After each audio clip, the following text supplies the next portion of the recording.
Hi everyone, I hope you're all having an amazing day. In today's short Luminar Neo video, we're gonna have a look at the newly released Neon and Glow effect. If you'd like to learn a little bit more about Luminar Neo and the amazing array of features and extensions, then feel free to check out the playlist I created. Also, if you end up purchasing the software, don't forget to use the special link in the description box. And also don't forget to use my coupon code PWREACTPHOTO during checkout, which is gonna get you an extra 10% off. Anyway, I don't wanna waste your time, so let's jump into Luminar Neo now. Alright, here we are in Luminar Neo, and I've got these two shots, the self-portrait and the portrait of a kookaburra in flight that we're gonna be using for this neon and glow effect.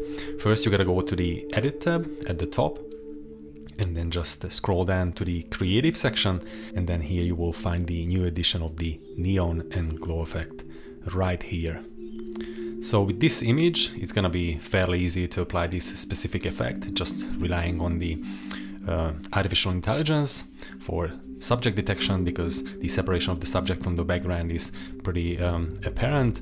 So let's go to the amount slider in the neon tab, and then let's just move it about 8 points, and then wait and see what happens. So you can see that it has applied this neon effect, just detecting the contours of the subject, the edges of the subject, and then we can use the indent slider and then move it a little bit closer to our subject. Let's leave it like this or so. I think this is gonna work, and then maybe increase the amount to 10. I kind of like that. And then here you can see that we gotta get rid of this midsection. I'm gonna zoom in a little bit to 100% so you can see this section we wanna get rid of. So we can go to the refine object, and here you will see 3 tabs: the draw, erase and restore. Let's just leave it at the draw, and then you can just draw over it here, and then it will remove that particular section. With the erase, you can erase certain parts of the effect, and it's gonna push it a little bit closer to the center of the frame. And then with the restore, we can just restore what we've done in the last step. It's essentially the same as the undo function by hitting Command and Z. Obviously you can change the size of the brush, the softness and the strength as well to your liking. We're not gonna touch that. We're just gonna go back and then fine-tune this image. Let's go back to 61% just to fill the frame. So we have covered the amount and the indent sliders, and then at the bottom you can see the style and spread, atmosphere, hue and whiteness. Let's start with the spread.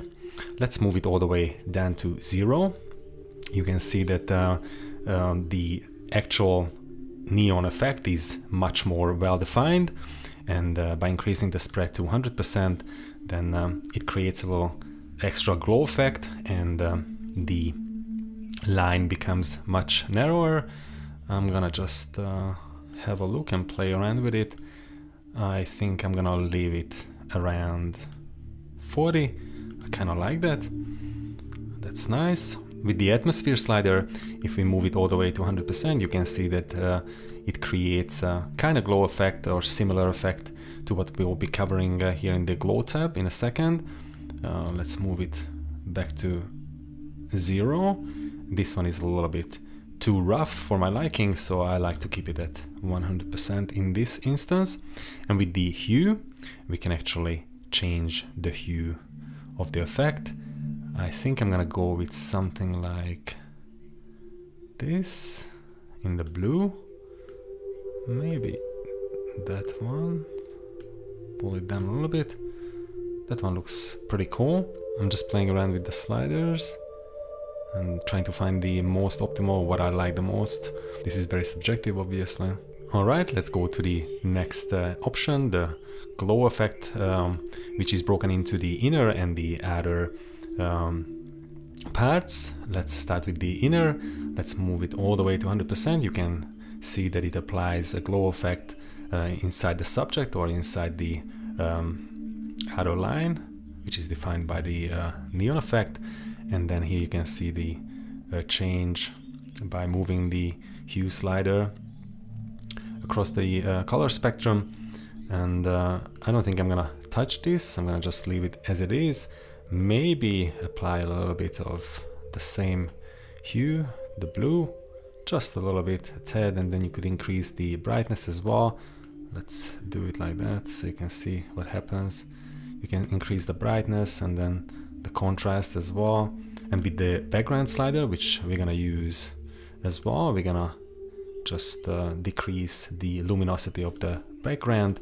I'm gonna reset these and obviously remove this, maybe leave it at around 5, I kind of like that, and then just like that, maybe the whiteness a little bit, just so we bring out a little bit more detail in the bird. So this looks fairly good to me. Obviously you can go much further and add different effects on top of this. This is just a starting point, but I'm really gonna like this for creating thumbnails, for example, for YouTube. This is gonna come really handy. So this was our first example, and let's do another one. Let's go back to the catalog and then just use this portrait of mine.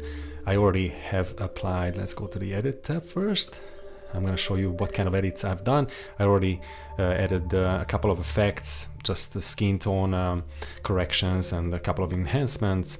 You can see all these tools that I have used, with the portrait bokeh at the top being the most important, just for subject separation, which is going to help us, you know, with this neon and glow tool. Here you can see the original image that was taken in the backyard, and I just applied a very heavy bokeh effect.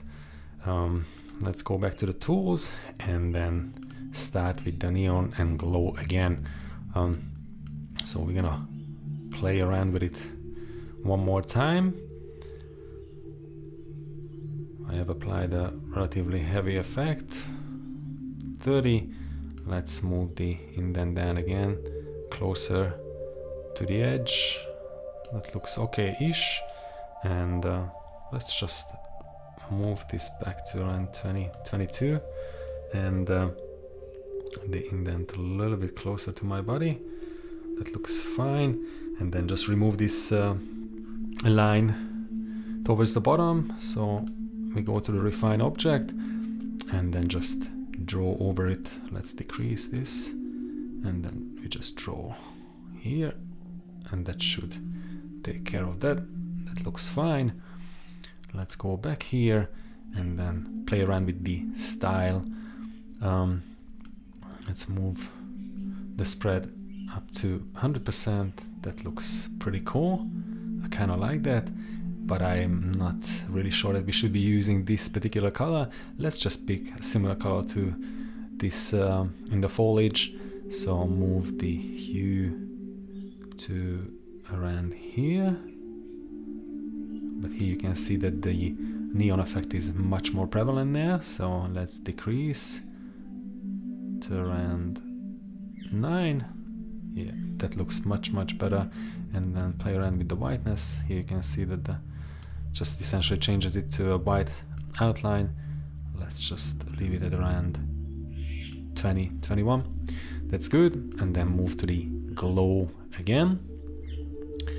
And this time let's go to the adder and move it all the way to 100%, so you guys can see that creates a really strong kind of halo effect.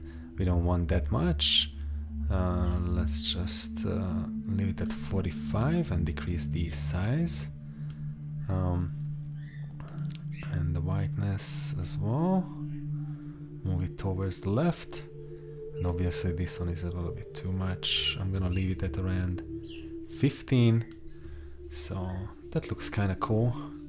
Maybe it's still a bit too much. I'm gonna leave it at 7. So this is before and this is after. Alright, the only thing that I'm gonna do now is go to the vignette effect, which is under the essentials, and just decrease the amount and then change the size to smaller and then increase the roundness, because I want the focus to be right here, and then maximize the feathering and then the inner light as well a little bit. Maybe we don't need that much. Let's just leave it like that. I think it looks kind of cool. And this is the final edit.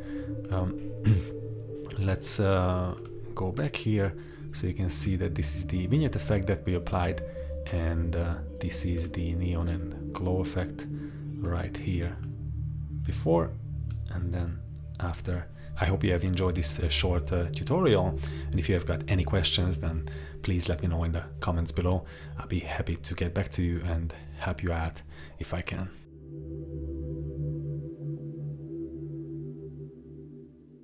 Thank you so much for watching. I think this is a really cool tool to experiment and get really creative with. If you enjoyed this video, don't forget to subscribe, and catch you very soon in the next one.